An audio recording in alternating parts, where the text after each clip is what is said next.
Hello everybody, so today we are going to do a little bit of a workshoppy video for you. We haven't done one for a while, so we've got a little project on the go. So if you watched the beet harvesting video February time, I mentioned we were having a little change around with the drill for this year. I can't remember now if I mentioned it in the video or not, but if you go back and watch that video, or any harvesting video that I've ever done, occasionally you see a half row of beet down the field, or partly down the field, that's cut in two. That problem arises because we have got a 5-row drill and a 2-row harvester. So you take the first two pairs of rows from a drill, then you're left with one, and then you're taking one from the next bout. Now, if your driving is not perfect, which it rarely is, obviously you're missing that half row of beet becomes from your cutting the second row from the next bout of the drill. If that, I'm not explaining it very well, but we're overlapping drills with the harvester, so it doesn't really work. What we've always wanted to do is go to a 6-row drill, so then you just 2, 2, 2, next bout, and it goes on across the field, so you're never crossing drills. In this part of the country, we are not in a beet growing area. We are in the west of the country, and the beet is grown kind of in the east or the Midlands of England. This area has never been a beet growing area, so beet machinery is kind of a bit thin on the ground. So we can't just go to the local dealer and get a second-hand drill. They're just not in this area. So we've muddled on with our 5-row drill. Now last September, there was a local collective auction held by the local auctioneers. And in that auction was entered a 4-row Stanhay drill, so exactly the same as we've got, just a bit smaller. So we entered a machine into that sale, and I took it down kind of 2 days ahead of the auction, and I saw the drill was there, and it was almost everything included that we needed. Now at the time there was restrictions on who could attend the sale, to keep numbers down because of the virus and all that. So Dad went to the sale, he bought the drill, and I went and picked it up, and we brought it home with the intention of creating a 6-row drill out of our 5-row using bits from the purchased 4-row drill. So that is what we're going to do today. So we'll go outside, take a look at what we're going to do, just kind of, I'll give you a bit of a background of what's going to happen. We'll go outside, look at the actual machines now. A lot of the process is going to be repetitive, measuring and setting our distances and all that. So a lot of this video is going to be time lapse. It's going to be boring enough as it is. So that's just hopefully, to speed things along a little bit. Okay, so this is, it's getting in the sunshine. This is our drill. This is one we've been using for 20 years probably. Okay, so it's a 5-row drill. If you've seen before, you will know it sits on the back of a 35, and we just plod up and down the field. So when we had a single row harvester, 5 rows at a time with the drill was no bother. We had a 5-row drill, and we had a 5-row hoe, and the single row harvester just took a 1 row at a time. Then when we moved up to a 2-row harvester, that's when we started to get problems. So the harvester takes 2 rows, then another 2 rows, and then we have to take, if I get out the sunshine, a row from this drill, and then a row from the second drill when the drill's coming back the other way up the field. So here we have our solution. So what we've got here, another drill, exactly the same, 4 rows. So what we're going to do, we are going to take 1 row unit off of this drill, and obviously the drive shaft, and we've got to take this pulley, we've got to take the unit, mount it onto the original drill, and we're going to convert it into a 6-row. So basically, to achieve a 6-row drill on this frame, it will fit. So we're going to stick with 21-inch rows because that is what the harvester takes. The harvester does have some adjustment, or it did when it was new. It doesn't anymore, it's been welded. So we're going to stick with 21-inch rows, which is what we've always used anyway. So first off, the markers are going to come off. Take them just to get them out of the way as much as anything. Basically, we're going to strip the whole thing down. and start again. So we have done some rough calculations. This is the centre line of the drill. So to take a 21-inch row, and we're going to have to put three seeder units either side of centre, and the first seeder unit is going to sit here, and then the second seeder unit is going to sit here. We have just quickly marked out with chalk, and then the final seeder row, the final seeder unit will come here where the marker bolt is. And what we're going to have to do is put the wheel and the drive unit in between the outside two rows, so it will sit kind of here, and there will be a row outside. Now, if you see this chalk mark, clearly it's on the bracket for the A-frame. Unfortunately, these drills are built to be multiple adjustments all over the place. So what we'll do, we'll just whip these bolts out here, spin them round, and that clamp bolt will then come here, leaving us plenty of room for put our unit here. Kind of half a row either side of centre, and then the next row will come here again. So once we turn these round, it'll all work.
So there we go, we have got the first 3 row units moved and the wheel.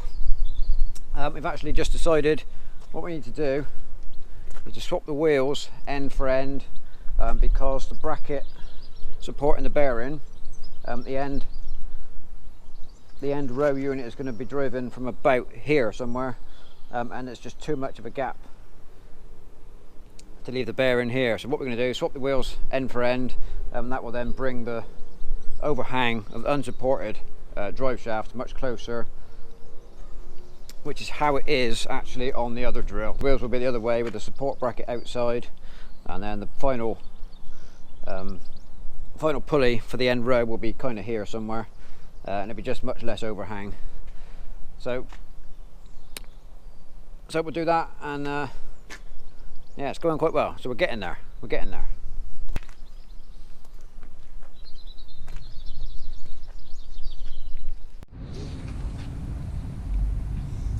Okay, so we have progressed. Okay, so we have all six row units are on now. We've got our wheels on. Like I said a minute ago, we have reversed the wheels. So this side, the bearing will be sitting here, and our final pulley will be kind of here somewhere. So it's nice and close. It's not worked out quite so nicely at this end. We are going to have quite a gap between the bearing kind of here and the final pulley here. So reversing the wheels might not have helped much. You know, it's helped one end, but maybe not this end. But there we are. Right. So next job, I have just put. So all these are all free to slide because we need to adjust them to where they need to go now. So next job, I put this drive shaft back on, put its bearings back in the mountings, and just get everything lined up, running true to make sure the belts run in a straight line.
So when we bought that spare drill, everything was on it we needed except for the coulters, which are the bit that actually cut through the soil and support the metering unit, which sits up in here. So this is one off the original drill, and we have to try and make one. It's quite a complicated shape, so we're going to give it a go. Anyway, right, so we've got a bit of 3mm plate. It's all marked out. Mark the shape. So what we're going to do, we're going to cut that out. Well, we're going to have to cut a pair of those and try and make one. So let's get cutting this out.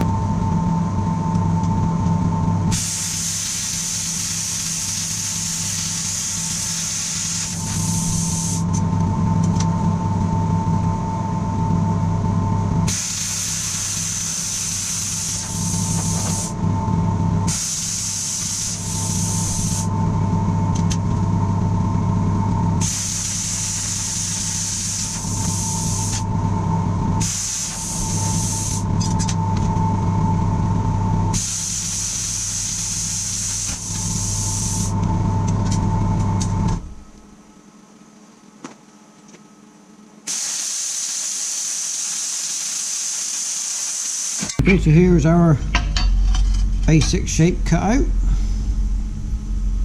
It's just got to draw around this, make another one, then we've got to start putting the shapes in, which is going to be the hard bit. Right, so we are back onto the coulter build. Been doing other things for a couple of days, but yesterday I made what's turned out to be a bit of a prototype. Okay, so what we've got here is the original one we just cut out. You just saw kind of probably not long ago. I've shaped it as best I can to match the original, and we've kind of proven the concept that we can get the shape right. But what the problem was, the original cutout wasn't deep enough here, or not enough length. Whether we've lost a bit in the curve, I'm not sure. But what we've done now, we're on to Mark II. So what we'll do, we'll transfer all the bends onto this blank. What I do is I just run down with the plasma cutter. Just don't cut the ends and leave a bit kind of here. So what we do, we just cut lines where we want to fold. We make our bends and then we weld up again. Because this is going to be running in the soil, it's all polished as best we can to make it smooth, so that soil hopefully won't stick to it. By having this bit more depth along the bottom here, hopefully we're going to finish up more of a point here. We are a little bit short material here, but Mark II should turn out better. But you know, we had a prototype, proved the concept, so I'll try and hopefully Mark II will turn out better. So we'll take measurements from the original, this line, and then down to the point.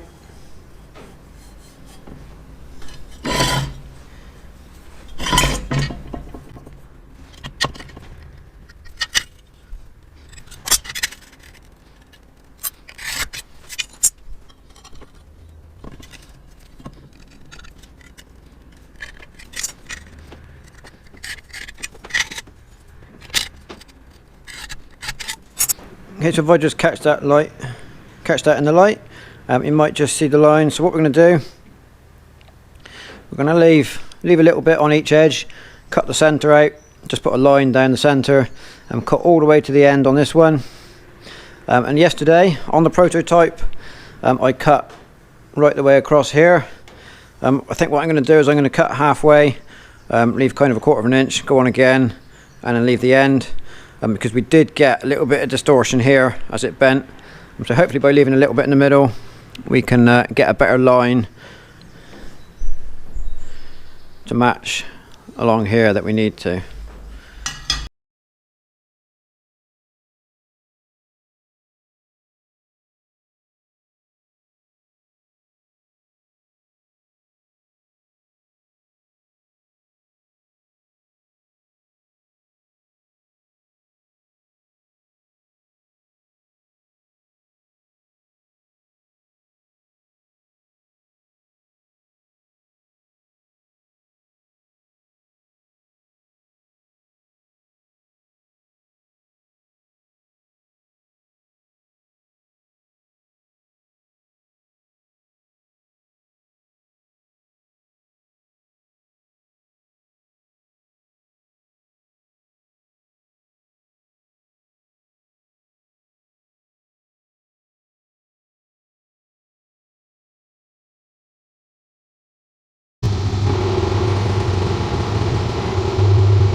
Okay, so here is our finished coulter.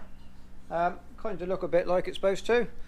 You'll notice we only put in the one depth groove, where the proper one, or the originals, they've got lots of different settings for the depth of the coulters. We found the depth setting that suits our soil type, and reality is we never move it. So I didn't need to put in, what's there, 10 or so settings. I just measured off what we use, put that one in. if we ever want to move it, it's not the biggest job to put extra couple of grooves in, but I don't see it being necessary. Certainly up till now, you know, we found our depth that suits us, and we don't move it, so there was no need to put all the grooves in. Okay, and finally here we have the finished article. Hitched on the tractor, you can see 35, same as last year. Wide track set ends. So we have got the row crops on. We haven't drilled on row crops for a number of years. We've had to alter the row width or the track width to match our new 6-row drill. So what we have now, okay, so what we are doing now, the tractor is running in line with the wheels on the drill. So no compaction ahead of a seeder unit. We have got our row units all spaced out. We've got markers set up ready to go. Really pleased with the way it's turned out. Took a little while to do it, you know, in between other jobs, but now we're there, ready to go. So there we have it. Hopefully next video will be the drill in action. So if you haven't subscribed, please don't forget to do that. Next week or next video along should be the drilling, if things go according to plan. Hopefully we're going to get busy and have lots of videos coming up. So there we go. Right, thank you very much for watching, and we'll see you next time.